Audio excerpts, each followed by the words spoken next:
करने से पहले अगर आपने अभी तक हमारे चैनल को सब्सक्राइब नहीं किया तो इसे सब्सक्राइब कर दीजिए, बेल आइकन को प्रेस कर दीजिए ताकि फ्यूचर में आने वाली हर वीडियो की नोटिफिकेशन आप तक पहुंच सके। और वीडियो को लाइक, कमेंट और शेयर करना मत भूलिएगा। चलिए वीडियो हम लोग शुरू करते हैं। हेलो डियर स्टूडेंट, मैं योगेंद्र शुक्ला लर्निंग विद योगेंद्र में आपका स्वागत करता हूं। बच्चों, आज का हमारा जो टॉपिक है वो है विद्युत क्षेत्र। विद्युत क्षेत्र होता क्या है? आपने पढ़ा होगा कि चुंबकीय क्षेत्र क्या होता है। चुंबक का जो चुंबकीय क्षेत्र है वो क्या होता है। जैसे मान लीजिए चुंबक है, तो चुंबक के आसपास का वह क्षेत्र, चुंबक के आसपास का वह क्षेत्र जहां तक उस चुंबक के प्रभाव का अनुभव किया जाता है, जहां तक उस चुंबक के प्रभाव का अनुभव किया जाता है वह उसका क्या कहलाता है? चुंबकीय क्षेत्र कहलाता है। इसी प्रकार हम यहाँ समझ सकते हैं विद्युत क्षेत्र को भी। जैसे मान लीजिए कोई आवेश है हमारे पास, अगर कोई आवेश है तो उस आवेश के कारण उसका कोई न कोई कुछ क्षेत्र होगा, उसका उस आवेश के कारण उसका एक अपना क्षेत्र होगा। अगर इस क्षेत्र मान लीजिए आवेश क्या है, ये क्यों है, ये आवेश क्यों है, तो ये आवेश क्यों के कारण इसका कोई न कोई अपना एक क्षेत्र है जहां तक इसके प्रभाव का अनुभव किया जा सकता है, जहां तक इसके प्रभाव का अनुभव किया जाता है।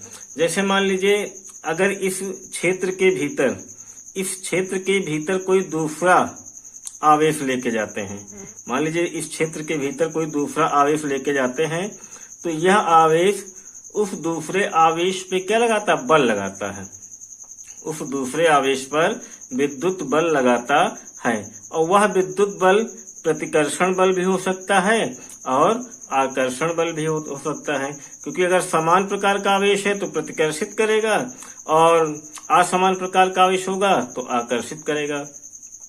तो इसको हम कह सकते हैं, इसकी परिभाषा दे सकते हैं कि किसी आवेश के आसपास का वह क्षेत्र, किसी आवेश के, इसको आप लिख सकते हैं, किसी आवेश के आसपास का वह क्षेत्र जहां तक उसके प्रभाव का अनुभव किया जा सकता है, अनुभव किया जा सकता है। वह क्षेत्र उस आवेश का विद्युत क्षेत्र कहलाता है, विद्युत क्षेत्र कहलाता है। बच्चों, इसको दूसरे शब्दों में भी हम कह सकते हैं, दूसरे प्रकार से भी परिभाषा दे सकते हैं। मान लीजिए ये कोई आवेश है, इसका आवेश है, इसका कोई न कोई क्षेत्र होगा, अर्थात इसका कोई न कोई परिवेश होगा। अगर इसके परिवेश में कोई बाह्य बल लगाएंगे, वो बाह्य आवेश लाएंगे, कोई बाहरी आवेश लाते हैं, तो यह आवेश क्या है, उस आवेश पे क्या लगाता है? एक बल लगाता है, एक विद्युत बल लगाता है। और जिस क्षेत्र तक यह आवेश उस दूसरे आवेश पे बल लगाएगा तो वह क्षेत्र ही क्या कहलाएगा? विद्युत क्षेत्र। अगर उस आवेश को इस क्षेत्र से बाहर लेके चले जाएं, दूसरे आवेश को इसके क्षेत्र से बाहर लेके चले जाएं, तो यह आवेश उस पर बल नहीं लगाएगा। अर्थात हम दूसरे शब्दों में कह सकते हैं, इसको आप नोट कर सकते हैं कि किसी आवेश के परिवेश में वह क्षेत्र, किसी आवेश के परिवेश में वह क्षेत्र जहां कोई दूसरा आवेश क्या, अगर दूसरा आवेश यहाँ पे लाएंगे तो क्या लगेगा? विद्युत बल का अनुभव करता है, विद्युत बल का अनुभव करता है। तो यह जो अनुभव है उस आवेश का क्या कहते हैं? विद्युत क्षेत्र कहते हैं, जिससे उस आवेश का विद्युत क्षेत्र कहते हैं। तो बच्चों बहुत आसान सी परिभाषा थी, इसे आप समझ गए होंगे कि जैसे मान लीजिए कोई आवेश है, उस आवेश का कोई ना कोई क्षेत्र है और उस क्षेत्र के निकट अगर दूसरा आवेश लाएंगे तो वह आवेश उस दूसरे आवेश पे क्या लगाएगा, बल लगाएगा। तो जहां तक जितने क्षेत्र तक यह आवेश दूसरे आवेश पर बल लगाएगा वह क्षेत्र ही उस आवेश का क्या है, विद्युत क्षेत्र कहलाता है। अब हमारा अगला टॉपिक है विद्युत क्षेत्र रेखाएं या विद्युत बल रेखाएं। तो विद्युत बल रेखाओं को समझने से पहले हम यहाँ समझ लेते हैं कि चुंबकीय बल रेखाएं क्या होती हैं या चुंबकीय क्षेत्र रेखाएं क्या होती हैं। चुंबकीय क्षेत्र रेखाएं, बच्चों आप मान लीजिए ये चुंबक है, ये क्या है आपका चुंबक है, ये इसका उत्तरी धुरा और ये इसका है ये इसका उत्तरी सिरा और ये इसका है दक्षिणी सिरा। अब चुंबकीय क्षेत्र रेखाएं क्या, तो ये उत्तरी ध्रुव से दक्षिणी ध्रुव की ओर जाती हैं, उत्तरी ध्रुव से निकलती हैं और दक्षिणी ध्रुव में क्या करती हैं, प्रवेश करती हैं। उत्तरी ध्रुव से निकलती हैं और दक्षिणी ध्रुव से प्रवेश करती हैं। ये एक प्रकार से जो होती है काल्पनिक रेखाएं होती हैं, ये जो होती हैं एक प्रकार से काल्पनिक रेखाएं होती हैं। कैसी रेखाएं होती हैं, काल्पनिक रेखाएं। इनकी हम परिभाषा दे सकते हैं कि चुंबकीय क्षेत्र रेखाएं वे काल्पनिक रेखाएं होती हैं कि जो वास्तविक चुंबकीय क्षेत्र को प्रदर्शित करती हैं। ये होती हैं एक प्रकार से काल्पनिक रेखाएं, लेकिन वास्तविक चुंबकीय क्षेत्र को प्रदर्शित करती हैं। अर्थात जिस चुंबकीय क्षेत्र को यह प्रदर्शित करती है वह चुंबकीय क्षेत्र वास्तविक होता है। वह चुंबकीय क्षेत्र क्या होता है, वास्तविक होता है। परंतु यह हमारे द्वारा बनाई जो जाती है, जो हमारे द्वारा बनाई जाती हैं रेखाएं, ये क्या होती हैं, काल्पनिक। कहने का मतलब ये है कि ये जो रेखाएं बनाई गई हैं ये एक प्रकार से काल्पनिक रेखाएं हैं, लेकिन ये जिस क्षेत्र को प्रदर्शित करता है वो वास्तविक चुंबकीय क्षेत्र होता है। इसी प्रकार बच्चों अगर मान लीजिए कोई आवेश लेते हैं, क्या लेते हैं, कोई आवेश लेते हैं, तो इसी बिल्कुल सेम इसी प्रकार परिभाषा दे सकते हैं। जैसे यहाँ चुंबक के संबंध में दिया गया, यहाँ तो किसके संबंध में दिया जाएगा, आवेश के संबंध में। तो ये भी क्या होंगी, एक प्रकार से काल्पनिक रेखाएं होंगी। ये भी कैसी रेखाएं होंगी, काल्पनिक रेखाएं होंगी जो वास्तविक विद्युत क्षेत्र को प्रदर्शित करती हैं। जैसे चुंबकीय बल रेखाएं भी क्या हैं, काल्पनिक रेखाएं हैं जो वास्तविक चुंबकीय क्षेत्र को प्रदर्शित करती हैं। इसी प्रकार जो आवेश के कारण जो क्षेत्र रेखाएं होती हैं वो भी काल्पनिक क्षेत्र रेखाएं होती हैं, किंतु वो वास्तविक विद्युत क्षेत्र को प्रदर्शित करती हैं। इन्हीं रेखाओं क्या कहते हैं, विद्युत क्षेत्र रेखाएं या विद्युत बल रेखाएं कहते हैं। अब मान लीजिए हमारे पास दो आवेश हैं या एक ही आवेश, मान लीजिए हमारे पास क्या, ये धन आवेश है, ये हमारे पास धन आवेश है और इस धन आवेश के समीप, इस धन आवेश के समीप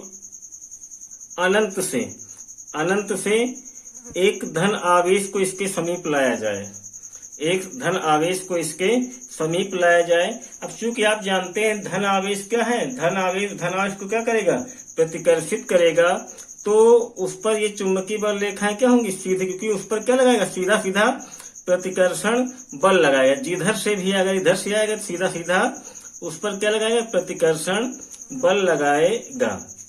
कहने का मतलब है कि अगर कोई हमारे पास धन आवेश है, वो धन आवेश का गोला है, उस गोले के पास किसी अन्य धन आवेश को स्वतंत्र छोड़ दें तो वह प्रतिकर्षण के कारण दूर अनंत तक सीधी रेखा में चला जाएगा। कहाँ जाएगा, अनंत तक कहाँ जाएगा, सीधी रेखा में चला जाएगा। अतः हम कह सकते हैं कि किसी अकेले गोले के कारण, कैसा गोला हो, धन आवेश कैसा गोला हो, धन आवेशित गोला हो, तो किसी अकेले धन आवेशित गोले के कारण जो बल रेखाएं खींची जाती हैं वो सीधी कहाँ तक जाती हैं, अनंत तक जाती हैं। तो अकेले गोले कण जो बल रेखाएं खींची जाएंगी वो इस प्रकार की बल रेखाएं खींची जाएंगी। इसी प्रकार अगर एक अकेला ऋणावेशित गोला ले लें, एक अकेला कैसा ले लें, ऋणावेशित गोला ले लें, तो ऋण आवेश के कारण वैद्युत क्षेत्र में कोई अगर स्वतंत्र धनावेश यहाँ पे छोड़ दिया जाए, अगर यहाँ पे कोई स्वतंत्र धनावेश छोड़ दिया जाए तो ऋण आवेशित गोला क्या करेगा, उसको अपनी ओर क्या है, आकर्षित करेगा। यानी यहाँ पे जो बल रेखाएं बनेंगी वो सीधी अनंत से इस आवेश की ओर बनेंगी, अनंत से इस आवेश की। अगर इधर है गोला तो अनंत से इस आवेश की ओर बनेंगी। तो इस प्रकार एक अकेले ऋण आवेश के कारण जो वैद्युत क्षेत्र उत्पन्न होगा वो इस प्रकार का उत्पन्न होगा। अगर अकेला धन आवेश है तो उसके समीप कोई धन आवेशित गोला छोड़ दिया जाए तो वो क्या करेगा, उस पर प्रतिकर्षण बल लगेगा और जो उससे चुंबकीय रेखाएं होंगी वो क्या होंगी, आवेश से अनंत की ओर होंगी, आवेश से अनंत की ओर होंगी। लेकिन अगर कोई अकेला ऋण आवेशित है, ऋण आवेशित गोला है और उसके समीप कोई धनावेशित गोला छोड़ दिया जाए तो उस पर कौन सा बल लगेगा, आकर्षण बल लगेगा। तो उसके कारण जो बल रेखाएं खींची जाएंगी वो अनंत से किस ओर, आवेश की ओर, यानी ऋण आवेश की ओर खींची जाएंगी। तो उसका प्रदर्शन जो है इस प्रकार किया जाएगा। और अगर धनावेशित गोला है तो वो उसका प्रदर्शन इस प्रकार होगा। इसी प्रकार हम तीसरी कंडीशन भी ले सकते हैं कि यदि एक गोला धनावेशित है, एक गोला कैसा है, धनावेशित है और एक गोला जो है ऋण आवेशित है। एक गोला हमारा जो है धनावेशित है तो एक गोला है ऋण आवेशित। तो आपको पता है कि धन आवेशित और ऋण आवेश, धन आवेश और ऋण आवेश एक दूसरे क्या करते हैं, आकर्षित करते हैं। तो उस दशा में होता क्या है, जो विद्युत क्षेत्र रेखाएं होती हैं वो प्लस से माइनस की ओर जाती हैं। किधर जाती हैं, प्लस से माइनस की ओर, धन आवेश से ऋण आवेश की ओर जाती हैं। जैसे चुंबकीय बल रेखाओं में जो चुंबकीय रेखाएं होती हैं वो उत्तरी ध्रुव से दक्षिणी ध्रुव की ओर जाती हैं। उसी प्रकार अगर दो धनावेश हैं, एक धनावेश प्लस में है, दूसरा ऋण आवेश है, एक क्या है, धनावेश है, तो चुंबकीय क्षेत्र रेखाएं जो विद्युत क्षेत्र रेखाएं धन आवेश से ऋण आवेश की ओर खींची जाती हैं। ये एक प्रकार की क्या होती हैं, काल्पनिक रेखाएं होती हैं। ये एक प्रकार की काल्पनिक रेखाएं होती हैं। तो ये आपकी है, ये किसके लिए है, दो गोले हों लेकिन एक गोला आपको कैसा हो, धनावेशित हो और दूसरा गोला आपको कैसा हो, ऋण आवेशित हो। कहने का तात्पर्य है कि अगर एक गोला धनावेशित है, दूसरा गोला ऋण आवेशित है, तब जो विद्युत क्षेत्र रेखाएं हैं वो धन आवेश से निकलेंगी और ऋण आवेश में क्या है, प्रवेश करेंगी। तो इस प्रकार जो है उसका फिगर बनेगा आपका। अगर दोनों गोले क्या है, धन आवेशित हैं, अगर दोनों गोले धन आवेशित हैं तो ये दोनों गोले एक दूसरे क्या करेंगे, प्रतिकर्षित करेंगे। दोनों गोले धन आवेशित हैं लेकिन दोनों गोले क्या है, पास पास रखे हों तो ये जैसे ये यहां से निकला तो इसको क्या करेगा, प्रतिकर्षित करेगा। दोनों गोलों आपस में क्या करेंगे, दोनों गोले के आवेश एक दूसरे को प्रतिकर्षित करेंगे। तो इसका जो ग्राफीय निरूपण होगा वो आपका इस प्रकार का हो जाएगा। क्योंकि आप जानते हैं कि सजातीय आवेश एक दूसरे को क्या करते हैं, एक दूसरे को प्रतिकर्षित करते हैं। तो ये आपका हो गया जब आपके पास एक गोला हो और दूसरा गोला स्वतंत्र रूप से उसके पास छोड़ दिया जाए तो उसका जो चुंबकीय क्षेत्र रेखा इस प्रकार प्रदर्शित होंगी। अगर आपके पास कोई एक ऋण आवेशित गोला हो और उसके समीप कोई धन आवेशित गोला छोड़ दिया जाए तो उसकी चुंबकीय क्षेत्र रेखाएं इस प्रकार प्रदर्शित होंगी। अगर आपके पास कोई धन आवेशित एक गोला है, उसके समीप कोई ऋण आवेशित गोला रख दिया जाए तो होता क्या है कि धन आवेश से विद्युत क्षेत्र की रेखाएं निकलती हैं और ऋण आवेशित गोले में प्रवेश करती हैं। तो विद्युत क्षेत्र रेखाओं को उसमें इस प्रकार प्रदर्शित किया जाएगा। इसी प्रकार अगर दोनों गोले क्या हैं, धन आवेशित हैं, अगर दोनों गोले धन आवेशित हैं तो चूंकि समान प्रकार के आवेश हैं तो एक दूसरे क्या करेंगे, प्रतिकर्षित करेंगे। तो उस दशा में उस दशा में जो आपका वैद्युत क्षेत्र रेखाओं का निरूपण होगा वो इस प्रकार होगा। तो इस प्रकार हम विद्युत क्षेत्र रेखाओं को समझ सकते हैं। मान लीजिए हमारे पास कोई विद्युत क्षेत्र रेखा है इस प्रकार, ये क्या है आपके पास विद्युत क्षेत्र रेखा है। इस पर कुछ बिंदु ले लीजिए, मान लीजिए ये बिंदु ले लिए गए हैं 1 2 3 4 5 6 7, कितने भी बिंदु आप मान सकते हैं, 9 10, ये सभी क्या है, एक आपके पास क्या है, एक विद्युत क्षेत्र रेखा है। इस पर हमने क्या मान लिए, कुछ बिंदु मान लेंगे 1 2 3 4 5 6 7 8 9 10। तो विद्युत क्षेत्र रेखा के किसी बिंदु पर, विद्युत क्षेत्र रेखा के किसी भी बिंदु, चाहे जो बिंदु हो, उस पर अगर स्पर्श रेखा खींची जाए, उस बिंदु पर क्या खींची जाए, स्पर्श रेखा खींची जाए, तो वह स्पर्श रेखा क्या प्रदर्शित करती है। देखिए जैसे ये बिंदु है, इस पर एक स्पर्श रेखा इस प्रकार खींची जाएगी। ये बिंदु है, इस पर ये एक स्पर्श रेखा इस प्रकार खींची जाएगी। इस पर इस प्रकार खींची जाएगी स्पर्श रेखा, फिर इस पर इस प्रकार स्पर्श रेखा खींची जाएगी, फिर ये इस प्रकार स्पर्श रेखा। तो इस प्रकार जो है क्या खींची जाएगी, अगर उस पर स्पर्श रेखाएं खींची जाएं तो ये क्या प्रदर्शित कर रही हैं। देखिए ध्यान से देखेंगे तो आपको क्या लगेगा, ये विद्युत क्षेत्र की दिशा को प्रदर्शित करती हैं। ये विद्युत क्षेत्र की दिशा को प्रदर्शित करती हैं। कहने का मतलब है कि अगर विद्युत क्षेत्र के किसी भी बिंदु पर स्पर्श रेखा खींची जाए तो उस बिंदु पर वैद्युत क्षेत्र की दिशा प्रदर्शित होगी। बच्चों हमारे पास दूसरा पॉइंट है कि अगर वैद्युत क्षेत्र रेखाएं, बच्चों इनको इस एक प्रकार से हम कह सकते हैं कि वैद्युत क्षेत्र रेखाओं की क्या है, विशेषताएं हैं। ये क्या है, विशेषता है। तो पहली विशेषता यही हो गई आपकी कि विद्युत क्षेत्र रेखा के किसी बिंदु पर स्पर्श रेखा उस बिंदु पर स्पर्श रेखा की दिशा को प्रदर्शित करती है। और दूसरी विशेषता है कि अगर कोई धन आवेशित गोला है और कोई एक ऋण आवेशित गोला है, उनको पास पास रखेंगे तो जो विद्युत क्षेत्र रेखाएं हैं वो धन आवेश से निकलेंगी और कहाँ प्रवेश करेंगी, ऋण आवेश में प्रवेश करेंगी।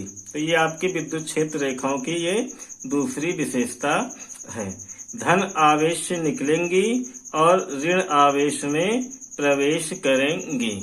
इसकी तीसरी विशेषता है कि अगर मान लीजिए ये दो वैद्युत बल रेखाएं हैं, अगर दो वैद्युत बल रेखाएं हैं तो देखिए इस बिंदु पर अगर देखेंगे तो इनकी कितनी दिशाएं हो जाएंगी, 2 दिशाएं होंगी। लेकिन अभी हमने एक वैद्युत क्षेत्र यहाँ पे बनाया था और इनकी दिशाओं को प्रदर्शित किया था, तो उनकी दिशा क्या थी, एक ही तरफ थी, एक ही जैसी थी। तो यहाँ पे कितनी दिशाएं हो रही हैं, 2 दिशाएं हो रही हैं। तो इससे यह निष्कर्ष निकलता है कि दो विद्युत बल रेखाएं परस्पर एक दूसरे को नहीं काटती हैं। 2 वैद्युत बल रेखाएं परस्पर एक दूसरे को नहीं काटती हैं। क्यों नहीं काटेंगी, क्योंकि यदि काटेंगी तो कटान बिंदु पर कितनी दिशाएं होंगी, 2 दिशाएं हो जाएंगी, और जो कि इसके अनुसार क्या है, असंभव है। अब हमारा अगला पॉइंट है, यहाँ पर विद्युत क्षेत्र प्रबल होता है। ऐसे मान लीजिए ये आपका धन आवेश, ये आपका ऋण आवेश है, तो इसके पास का जो भाई इसके आसपास क्या पाएगा, विद्युत क्षेत्र पाया जाएगा।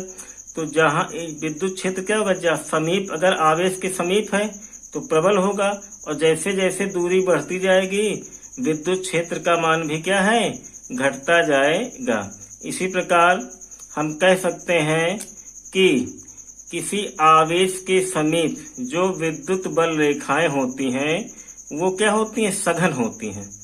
किसी आवेश के समीप विद्युत बल रेखाएं क्या होती हैं, सघन होती हैं, और जैसे जैसे दूरी बढ़ती जाती हैं ये बल रेखाएं कैसी होती जाती हैं, विरल होती जाती हैं।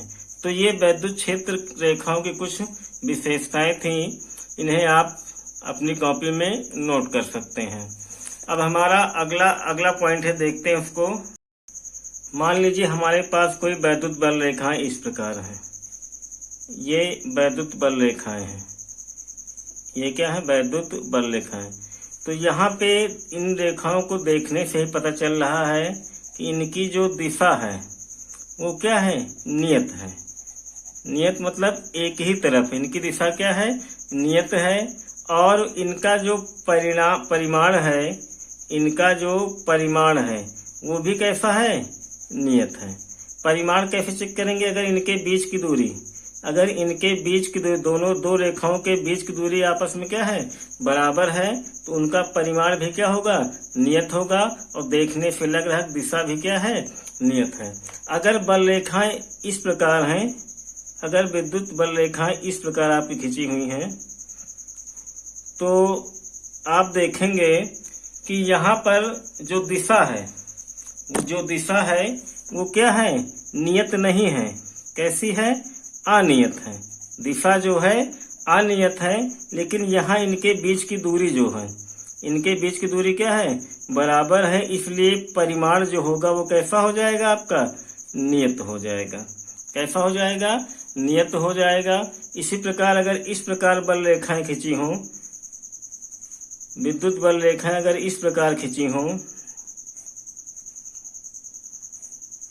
तो यहाँ पे आप देखेंगे कि इनकी बीच की दूरी, किन्हीं भी दो रेखाओं के बीच की दूरी आपस में बराबर नहीं है।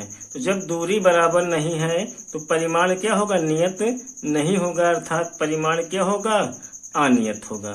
लेकिन दिशा आप देखेंगे, दिशा क्या है, सबकी एक तरफ की है, तो दिशा कैसी होगी, वो दिशा नियत होगी। अगर विद्युत बल रेखा इस प्रकार खींची हो, जैसे ये है, ये आपका है, फिर इस प्रकार से हो, इस प्रकार से हो, तो आप देखेंगे यहाँ पर सभी विद्युत बल रेखाओं का न तो परिमाण नियत है और ना ही दिशा, देखिए भिन्न भिन्न दिशाओं में है, तो दिशा भी क्या है, अनियत है। दिशा भी अनियत है और परिमाण भी आपका क्या है, अनियत है। एक बार फिर समझते हैं इसको कि अगर विद्युत क्षेत्र रेखा इस प्रकार खींची जाए कि उनके बीच की दूरी क्या हो, आपस में बराबर हो, तो उस दशा में उनका परिमाण नियत होता है। और देखिए दिशा भी देखने से क्या लग रही है कि एक ही दिशा में है, अर्थात उनकी दिशा भी नियत है। अगर इस प्रकार की विद्युत क्षेत्र रेखाएं हों और उनके बीच की दूरी क्या हो, समान हो, तो उनका परिमाण जो होता है वो नियत होता है। लेकिन इसमें दिशा क्या हो रही है, चेंज हो रही है, इसलिए ये दिशा क्या हो जाएगी, अनियत हो जाएगी। क्योंकि विद्युत क्षेत्र रेखाएं जब दूर जाती तो क्या है, एक दूसरे को प्रतिकर्षित करती हैं। अगर विद्युत क्षेत्र रेखा इस प्रकार खींची जाए तो इनके बीच की दूरी देखिए, कहीं पर कम है, कहीं पर ज्यादा है, कहीं पर कम, कहीं पर ज्यादा, तो इसका मतलब कि परिमाण क्या होगा, अनियत होगा। लेकिन दिशा क्या है, एक तरफ है, दिशा क्या है, नियत है। अगर विद्युत क्षेत्र रेखा इस प्रकार खींची हो तो देखने से ही पता चल रहा है कि ना तो इनका परिमाण नियत है और ना ही इनकी दिशा नियत है। तो बच्चों, कैसी लगी हमारी यह वीडियो? अगर आपको वीडियो अच्छी लगी हो, पसंद आई हो, तो हमारे वीडियो को लाइक कीजिए, अपने दोस्तों में शेयर कीजिए और हमारे चैनल को सब्सक्राइब कीजिए। बहुत बहुत धन्यवाद।